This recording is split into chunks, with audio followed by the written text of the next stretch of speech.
السلام علیکم ناظرین، آج ہم پھر سے پیش ہوئے ہیں ایک نئی کہانی قصے کے ساتھ۔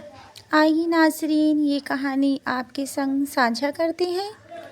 ناظرین، ایک بزرگ عورت ہوتی ہیں جن کے پریوار میں کوئی نہیں ہوتا ہے سوائے ایک بیٹے کے، اور اس بیٹے کی بھی ناظرین شادی ہو چکی ہوتی ہے۔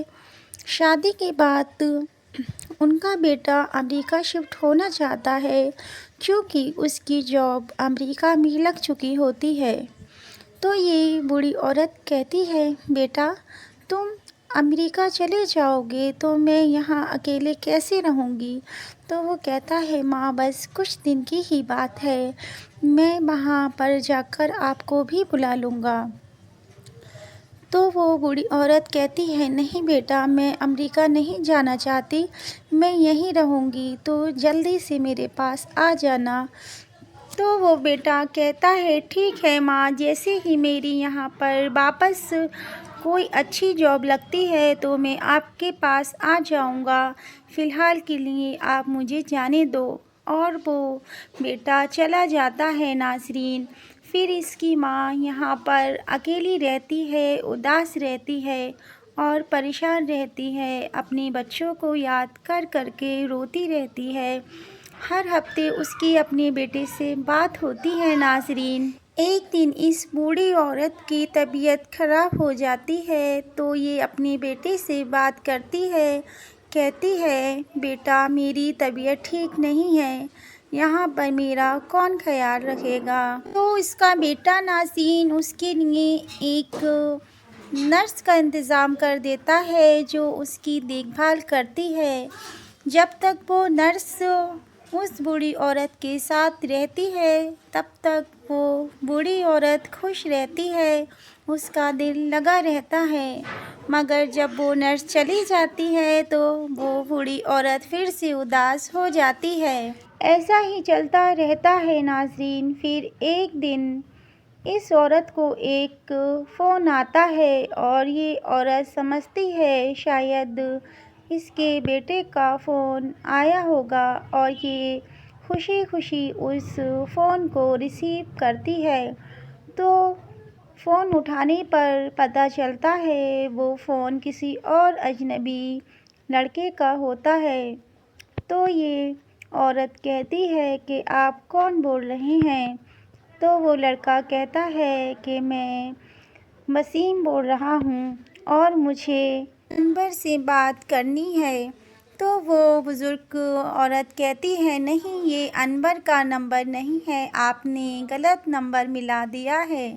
پھر وہ فون رکھ دیتی ہے اور یہ لڑکا سوچتا ہے، لگتا ہے اس فون کو کسی ضرور حسین و جمیل لڑکی نے اٹھایا ہے جس کی آواز اتنی پیاری ہے۔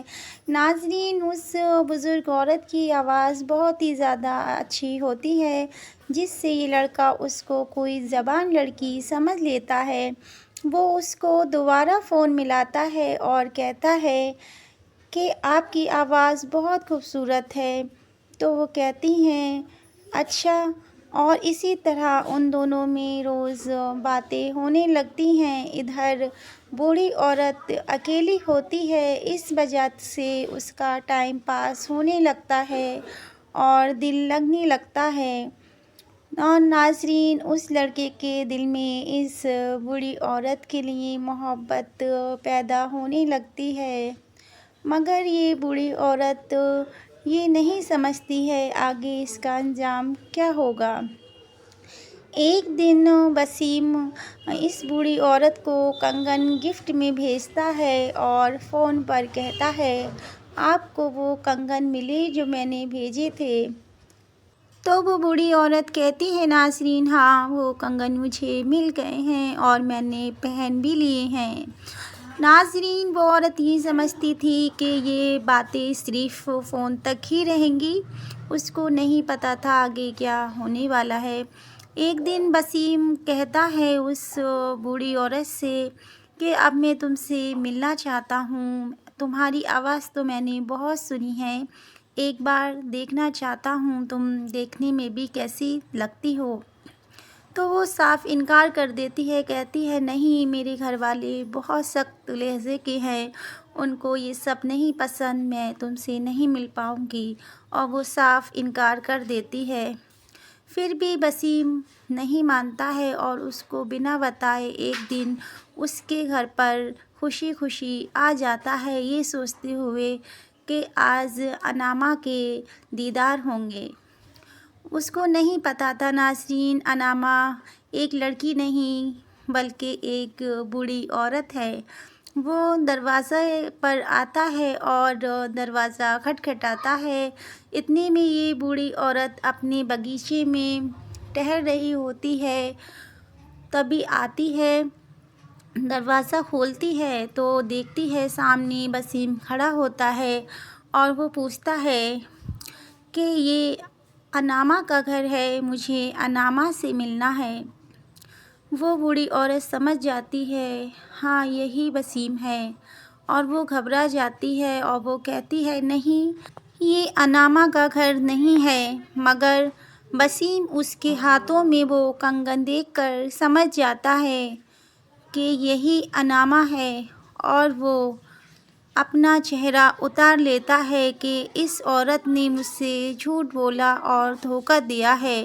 انعامہ کوئی جوان لڑکی نہیں بلکہ ایک 80 سال کی بڑھیا ہے، اور وہ بہت ہی اداسی کی نظروں سے اسے دیکھنے لگتا ہے اور اس سے کہتا کچھ بھی نہیں ہے ناظرین، وہاں سے چپ چاپ چلا جاتا ہے۔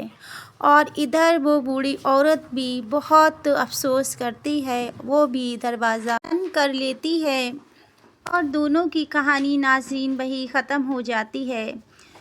ناظرین، ہم لوگوں کو یہ خیال رکھنا چاہیے اور دنیا میں جتنے بھی بچے ہیں ان سب کو اس بات کا خیال رکھنا چاہیے کہ ہم اپنے ماں باپ کو اتنا بھی اکیلا نہ کر دیں کہ وہ دوسرے کا سہارا ڈھونڈنے لگیں، دوسروں میں اپنی خوشی ڈھونڈنے لگیں، کیونکہ ناظرین اکیلا پن ایک ایسی بری چیز ہوتی ہے جو ایک بیماری کی طرح ناظرین اندر ہی اندر انسان کو خالی کرتی رہتی ہے۔